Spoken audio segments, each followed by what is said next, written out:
Hello and welcome back to the Littlest PetCast. I am your host James, and today we are doing another bonus episode for Season 3, and this time we are going over the Season 3 shorts. Just like last time, I'm just going to get my raw reaction. I'm not going to take notes, mainly because I haven't seen these yet, and I actually haven't seen any of these, I don't think. I might have come across one, but I don't remember it at all. So, for the most part, these are going to be actual reactions. And there's that. Now, the other thing is that while Season 2 had 10 shorts, Season 3 only has 5. And these are the only remaining shorts. So after this, there will be no more shorts to go over. So, I guess this was a short-lived kind of thing. I don't know. Anyway, with that in mind, let's go over short number 1, the Biggity-Big dog show. And I will be pausing and coming back to you once I have seen it, just so you know. That was potent. That was strong. It was very weird. It was enjoyable, but very, very weird. So, it begins with, Zoe having the cone of shame on her. And she's upset. And Blythe is you just need to wear that until, your rash goes away. And then Zoe says that she's in the Biggity-Big dog show and she needs to win because it's the third leg of this dog show circuit. Which, is it the hugity huge and largety large circuits are the other two? And then she says she has the other 2 legs. She just needs this leg. And then Vinny's yo, I'll take your place. With your beret on, we look exactly alike. And he also pulls 2 purple socks out and puts them on his head on the beret? I don't know how to describe that exactly, but they essentially look like ears. So Zoe says that that is kind of insulting. But Vinny also says he always wanted to be a show dog. Then Blythe says, I'm not gonna have any part of this. But Vinny then pulls out the puppy dog eyes. And Blythe is fine. And then Zoe's wow, I never realized how strong that was. So, they're at the Biggity-Big dog show. And it's a series of things that, dogs do. So there's the walking of the dogs. Everyone else is super posh there. And it's just Blythe. Now, Blythe dresses, stylishly, but not posh. So, I mean, she does stand out on that front. But what stands out even more is, when they walk out, Vinny's pretending to be a dog this entire time. He does not see anything wrong with what's going on. But he's walking on the walls when he's walking out. And then there's the judge or whatever. And she's taking notes. And Blythe is worried oh cripes, the jig is up. But it continues anyway.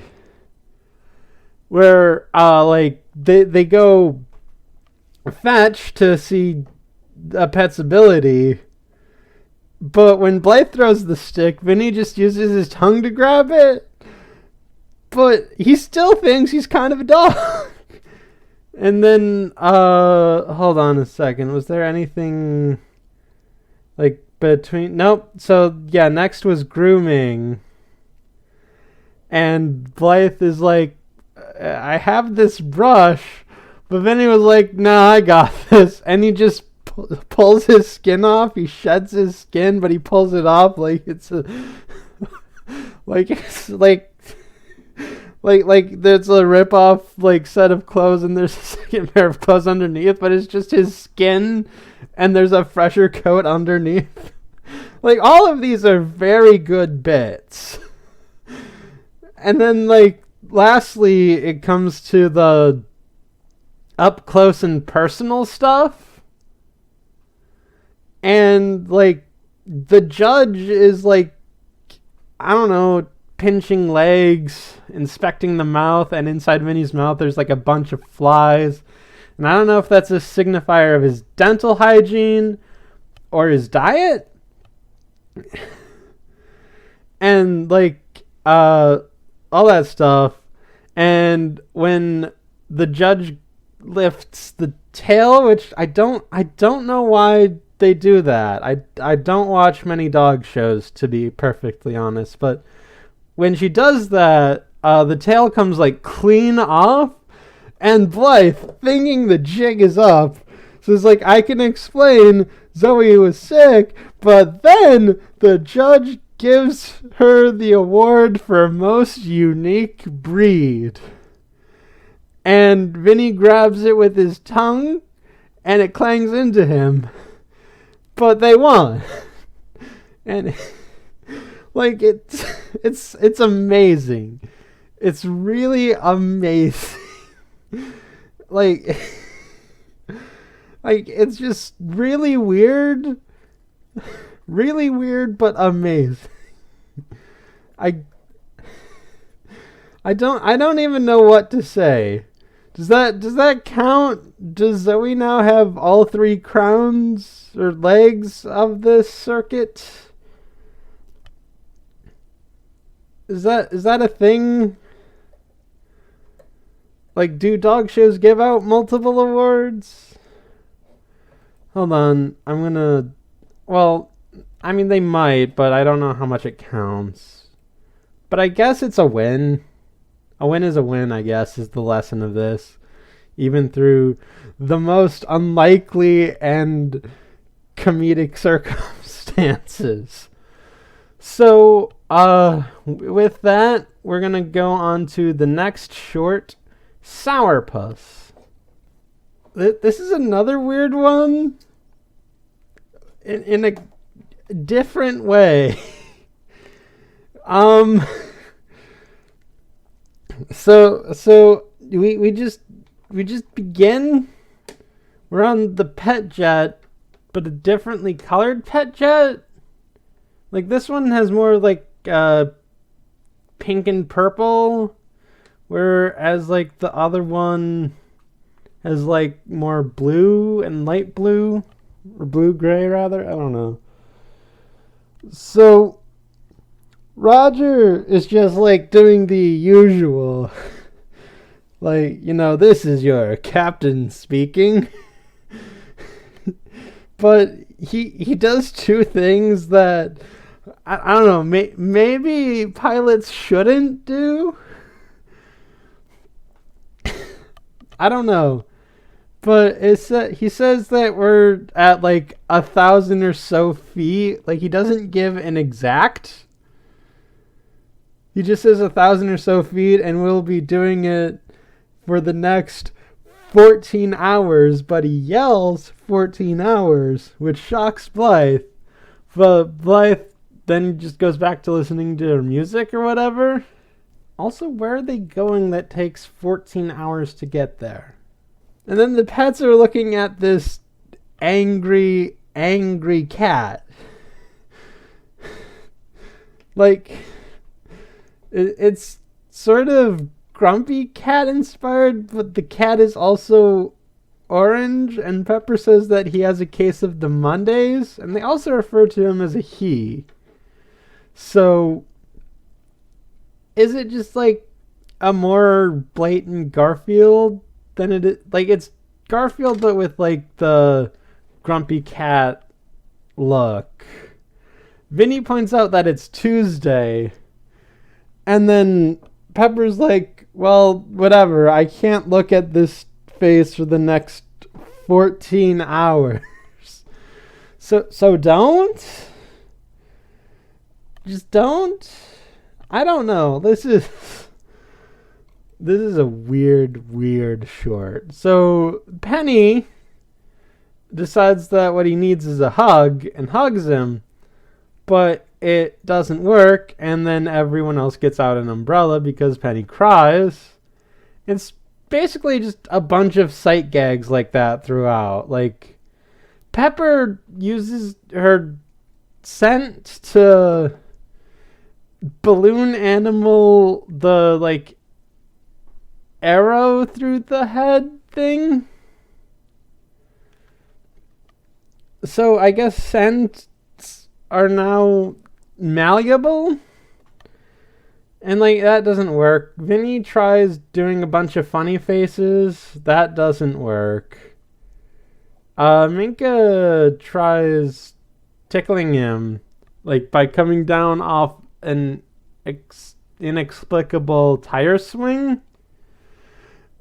And the next scene points out to why that's a bad idea, is because the seatbelt on sign comes, and the sourpuss in his little cat bed puts his on.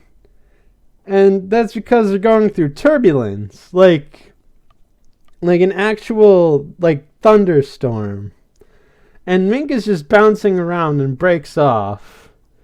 So Zoe then uses tape, and Russell takes 2 of his quills to just make him smile and be happy, but he like snaps it down. And then like Sunil like comes on a unicycle juggling hula hoops,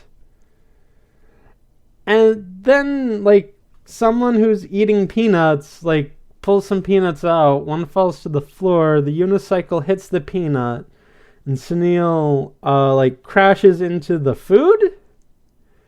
And so between like all of that, like the hoops and the food, the sourpuss like stands up like on 2 feet, mind you.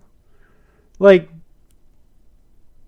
this is not something cats usually do. Cats are usually on all fours in this show.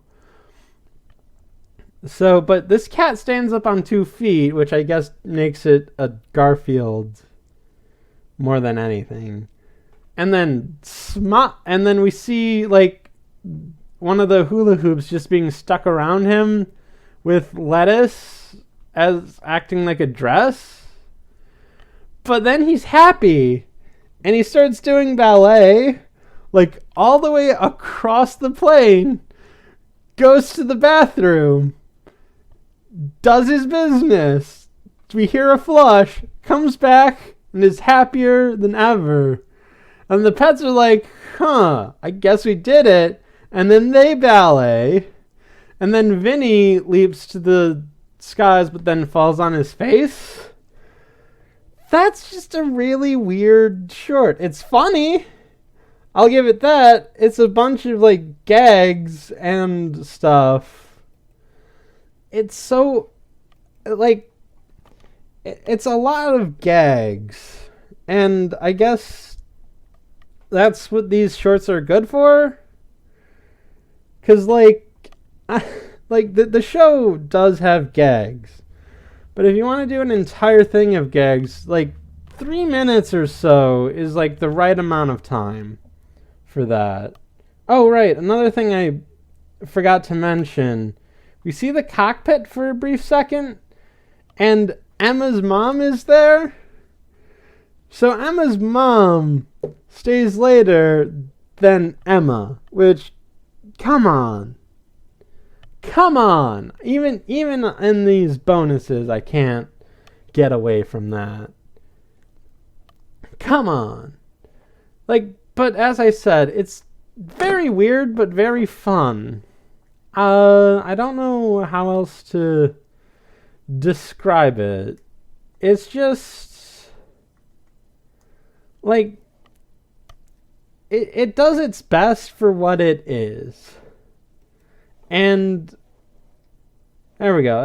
That's just it. So I guess now we're moving on to number 3, and the rest of these from here on out are going to be songs. Like, I don't think they're going to be entirely songs, but mostly songs. Like, no, like they are all song-based shorts, but I don't think the entirety of the short is going to be the song. And the next one is called So Like Bored. All right, this one's just good. This one's just really good. So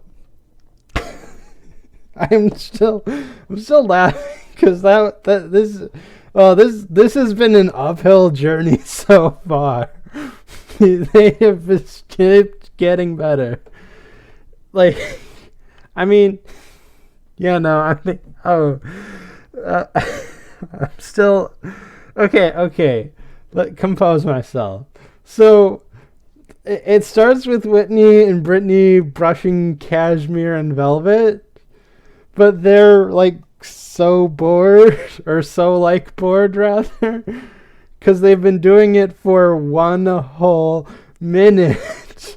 So, they stop, and they wonder what they could do in song. And then, like, they just reiterate how bored they are. Like, they say they can go skiing, they can buy something that they think looks good. They can go to the amusement park and ignore Blythe and her friend. I'm just going, like, over the lyrics at this point, because that's, like, this is just, like, the lyrics are just, like, a tour of the gags. Like, so, oh, there's so many good bits in this that just show how kind of awful the Biskits are. But, like, it's so good, though. So the next idea is to host a pool party with only the cool kids, and that just leaves those two, because they're the only so, there are so many things. I'm not even, like, through so they believe they can star in a movie and get an award, but then they're just bored of that. Now, the only thing I don't quite like about this short is the singing voices for Cashmere and Velvet, because they sound chipmunky, and even though they have a slight inflection of that, I don't think, like, it warrants full chipmunk exactly. And so they start in, and, like, the chorus is just them being bored. But there is a, like, really good gag, like, at the end, where it's like, we'll press record and we'll play it for you, and then the recording says, we're so, like, bored. So, okay, luckily I have YouTube, which has the, like, screening thing. So, yeah, Brittany and Whitney wonder, like, maybe they should try something new or something, and they, like, wonder what that could be. So, like, it is suggested that they could take up knitting, which no, because that's work. They want to, like, make Monbad look pretty. And there's even, like, a whistle in there, even though, like, Monbad himself. well, okay, I'm not gonna say it, because all women are queens. But she doesn't look traditionally attractive, is what I'm going to say. Oh yeah, they get the idea to write jokes, and like Brittany's joke is a knock knock joke, which he kind of tells through Whitney singing. She's like, knock knock, Whitney, who's there? Whitney, someone like bored. And then they say that they could feed steaks to a shark on their yacht, find a cute boy and have him make us a cake, which, you know, as awful as the Biskits are, like, their awfulness of not wanting to do anything, like, counteracts the awfulness of, like, forced gender roles. And the cute guy they have is Josh, because of course, like, oh dear, this, and like Josh's cake is a bit messy and has a skateboard topper, because of course it does. And, I don't, I'm gonna say this right now, I don't think Whitney and Brittany like Josh because Blythe likes Josh exactly, or like, I believe that, like, hold on, let me back up. I don't believe that, like, Whitney and Brittany are written with that in mind. Like, I think that, like, as characters, that is a conclusion that they would come to naturally.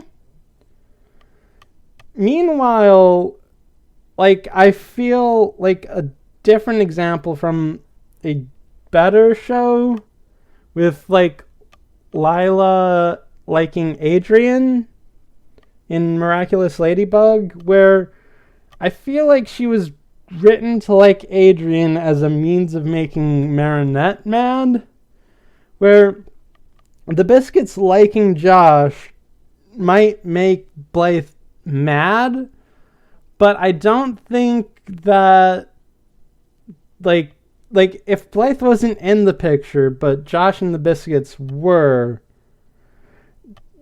they would come to the same conclusion, whereas if Marinette wasn't in the picture, I don't think Lila would necessarily come to the same conclusion. Although I have a seemingly low opinion of Lila Rossi from Miraculous Ladybug.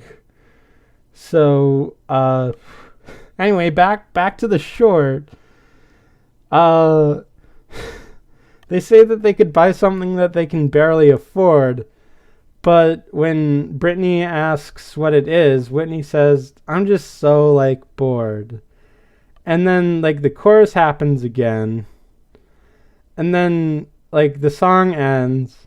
And Cashmere and Velvet are like, wow, they're bored. We hate this. We're just gonna, like, pout because now we're bored. And then Whitney and Brittany look at them and say, like, yo, what's wrong with that? And they come to the conclusion that they're so, like, bored. And that isn't right. You know what would be good? We should brush their tails. That'll make them not bored. And then we can go for a walk with our feet? I think so. And I love that punchline. I love that punchline. It is such a good punchline. I can't... Oh man, this is such a good punchline. Ooh. It's so... Because, like, they started out getting bored due to them brushing the chinchillas. And then they end on it anyway because their pets deserve better than to be so, like... overall, this is a great short. This is a great short. And I have nothing else. Like, the song itself is fine, but I just love it for, like, the punchline at the end. Oh, that it's such a good punchline. Like, so far, like, the common thread has been really good punchlines. like there's, like, winning most unique, which, like, I wasn't sure how that was going to end, And then there was the cat was constipated, and now we like back to zero. Okay, so the next short is called OMG. And here we go. All right, I'll admit it. They got me. They got me good on this one. Like, throughout most of the short, I was like, it's a good short. Don't get me wrong. But throughout all of this, I was like, is this a funny short? And then it gets me at the end. It's really, really great. Like, oh man, this is a pretty good one. Okay. So it starts with like Sunil like meditating, but Vinny and Minka are swinging on the tire swing, and Sunil gets frustrated at this. And it's like, hey, you two need to relax. Just join me in meditation. And they try. And like Minka holds her breath because Sunil tells her to do like a deep breath. And then Vinny like ties his legs together because Sunil asks to like cross your legs or something.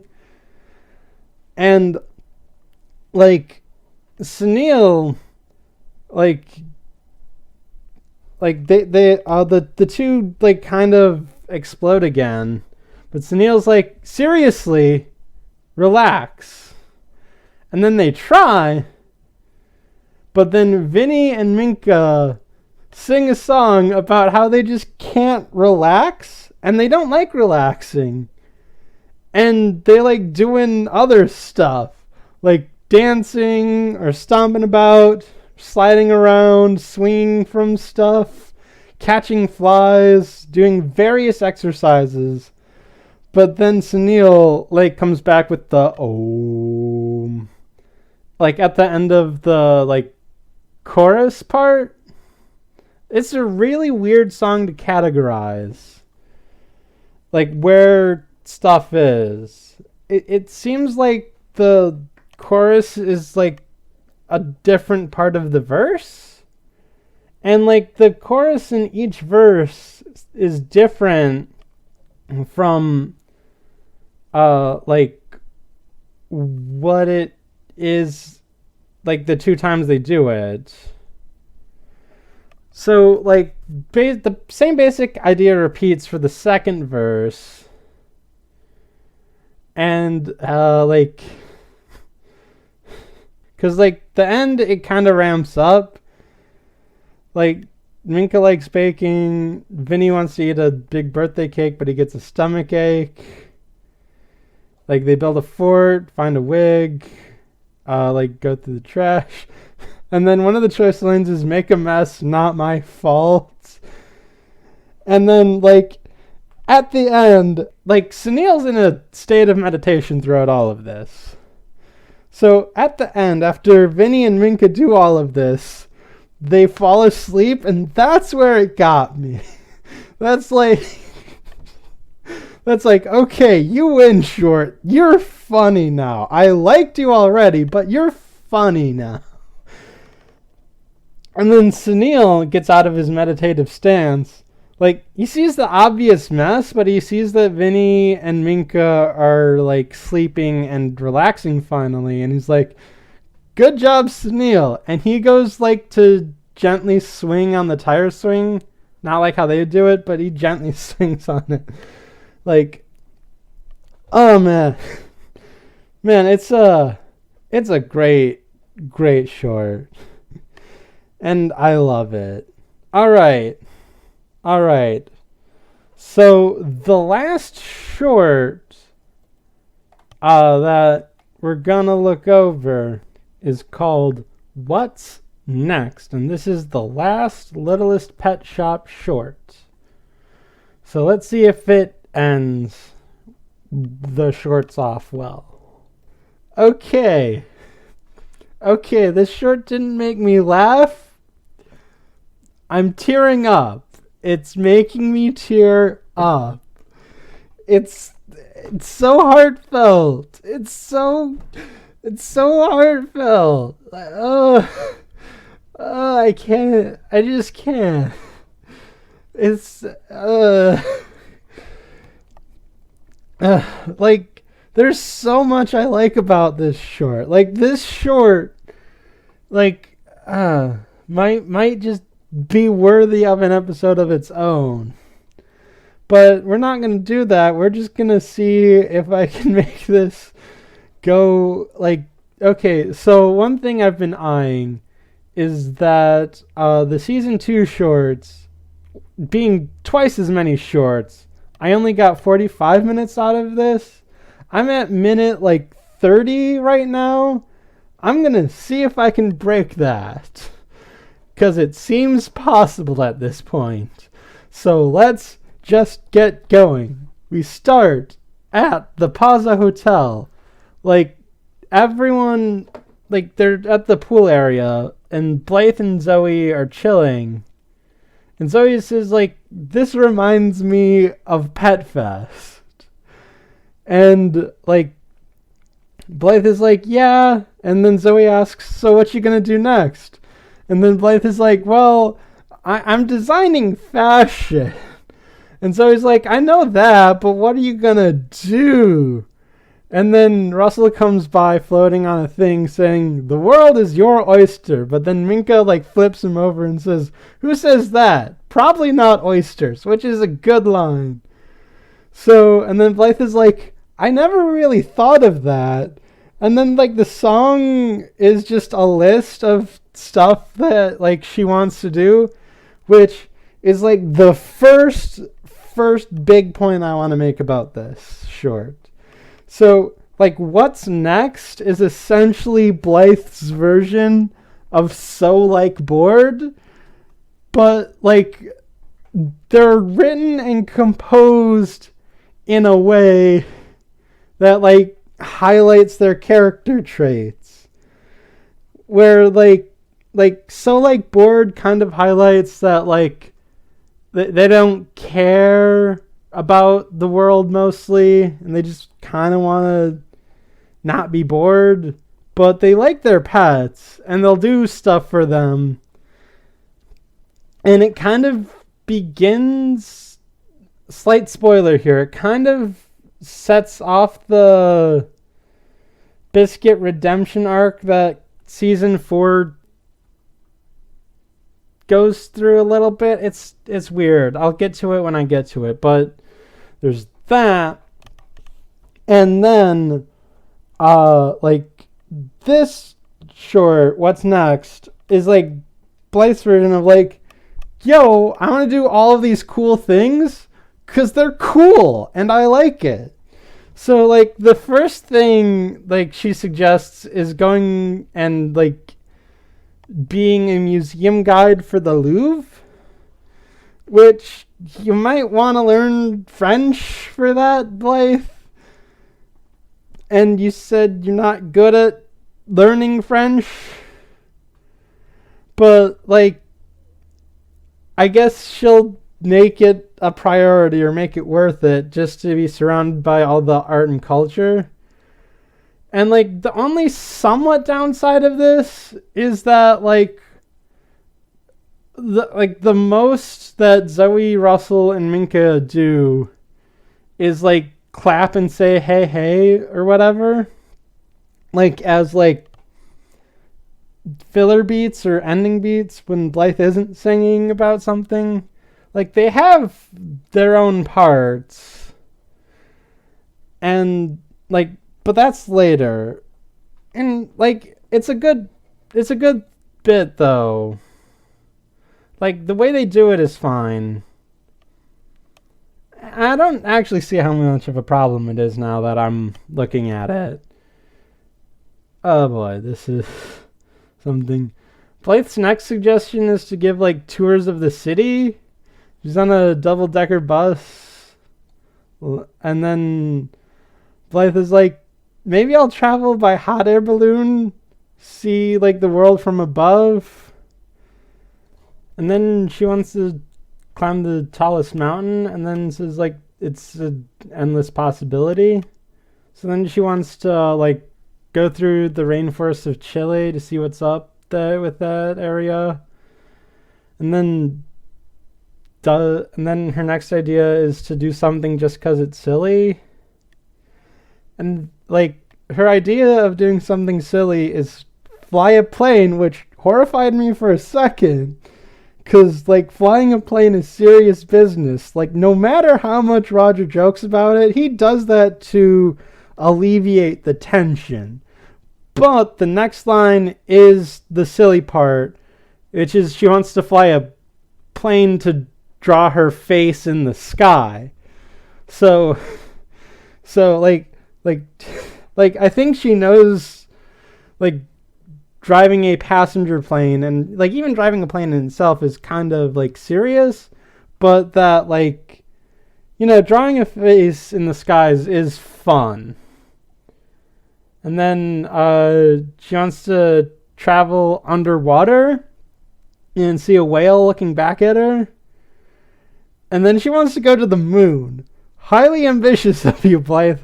Theoretically possible within your lifetime, but highly ambitious. And then the pets like say like, Blythe, come back down to Earth and like be part of our world for a little bit, like Downtown City. And then Zoe, Minka, and Russell give their suggestions, which is, okay, Zoe's is that she could be a pet groomer, which, Zoe, you really, really should have learned from last time that Blythe is not a groomer. I'm not a big fan of that episode exactly. I like the B plot, not the A plot. But you should have learned that. And then Minka suggests to be a monkey masseuse to make all the simians happy. And then Russell suggests a hedgehog workout trainer. Blythe says that, you know what? Why not all three? And then she like picks them up, and it's like it continues. And then like they say they could put on a play, be a star on Broadway, open a fashion shop with all of her fashions and have them, you know, model them, go to the top of the world and see the northern lights. And then it ends with like Blythe being like, you know, there's a lot of stuff to do, but I want to do it with you because you're my friends. And that gets me. That gets me every single time. I love it. It's like, it's cheesy, but I'm from Wisconsin and I love cheese. I love it. I don't care. It's great. Cheese is awesome. If something is cheesy, you bet I will have it on my plate. I am going on the thing. Oh, God. So, what I really like about this short is that it feels like the perfect epilogue, but we still have an entire season ahead of us. It feels like a good epilogue for the show, or at least for like how the show would end if it ended perfectly. But we have another season, and I don't want to say my feelings on the season 4 ending quite yet, but I will say this. This feels like the perfect way to cap off like this show, and like it's the perfect way to cap off this show if the show had reached its full potential. And I have already told you that I believe this show did not reach its full potential. But this short, it's better than like a good chunk of the episodes. Like, it's just great. It feels like an inconclusive conclusion kind of thing, if that makes sense. Where like, we don't see like the full happily ever after, but we just kind of get the feeling it's going in that direction. And we see this, and it's like, it feels like it doesn't matter what, if anything, Blythe is gonna do, even though, like, throughout the show, like, the fashion shop idea seems like the most likely, but, like, going to the Louvre or the rainforests or even the moon, like, it doesn't seem mutually exclusive to the idea of owning a fashion shop. And it feels like whatever Blythe does, it's gonna be fine. Like, this short makes you feel fine. Slightly undercut by the fact that we have an entire season left to go. But, like, you could just easily put this, like, after season 4. Like, it even starts with, like, Zoe saying, "I remember the Pet Fest."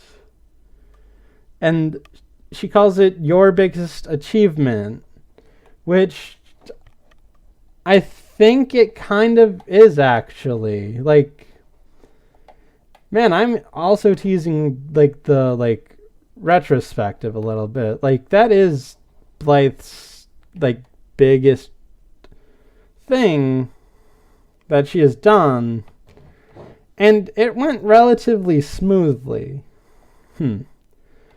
So, like, Blythe has other adventures in season 4. Some of them are big.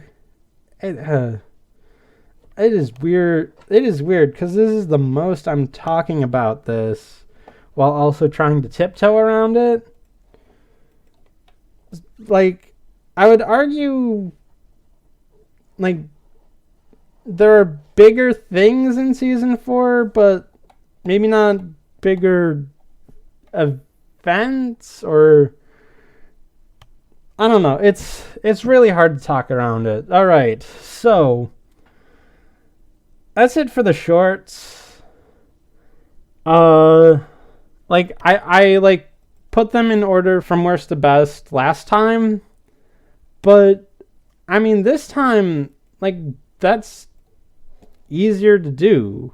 It's just like the order they appear in. Like, I'd say Biggity-Big Dog Show, excuse me, is like the weakest one.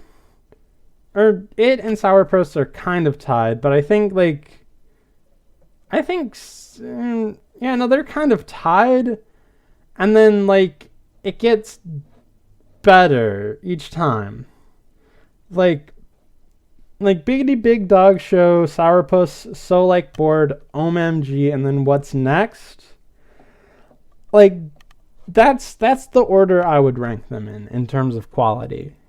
And that is it for this bonus episode of the Littlest PetCast. I didn't quite get to 45 minutes.